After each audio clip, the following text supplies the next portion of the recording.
एक गांव में राम नाम का एक अमीर किसान रहा करता था। उसके पास बहुत धन था, लेकिन वो फिर भी घमंडी नहीं था। वो हर किसी की मदद करता था। उसके 2 बेटे थे। एक का नाम शिवा था और दूसरे का नाम गोपी। वो दोनों कुछ काम नहीं करते थे। बैठकर खाने से पहाड़ों का खजाना भी खत्म हो जाता है। इसी तरह वो भी धीरे धीरे गरीब होता जा रहा था। दिन ब दिन वो बूढ़ा और कमजोर होता जा रहा था।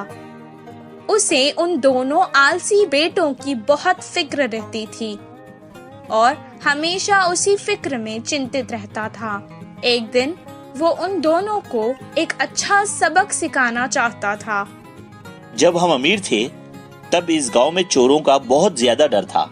इसलिए मैंने कुछ सोने के सिक्के अपने खेत में एक घड़े में छुपा कर रख दिए थे। बहुत वक्त हो गया है ना, इसलिए मुझे याद नहीं आ रहा है कि वो कहाँ रखे हैं। तुम दोनों सारा खेत खोद दो और उस घड़े को बाहर निकालो। अब हमें उस सिक्कों की बहुत ज्यादा जरूरत है। बहुत खुशी से शिवा और गोपी खेत गए और सारा खेत खोदने लगे। कुछ देर बाद गोपी ने कहा, अभी तक हमने बहुत खोद दिया है, फिर भी हमें वो सोने के सिक्कों से भरा हुआ घड़ा नहीं मिला। शिवा ने जवाब दिया, जिधर खोदना बाकी है उधर ही होगा शायद। बिना ज्यादा समय गवाए जल्दी करते हैं। बहुत मुश्किल से उन्होंने सारा खेत खोद डाला, लेकिन उन्हें वो घड़ा नहीं मिला।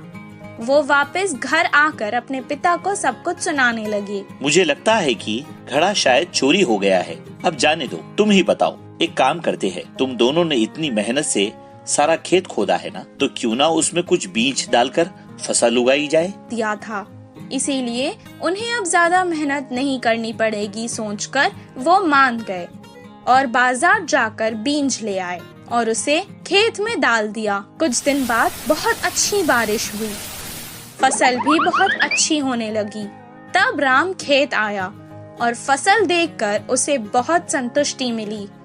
उस साल खेती बहुत अच्छी हुई।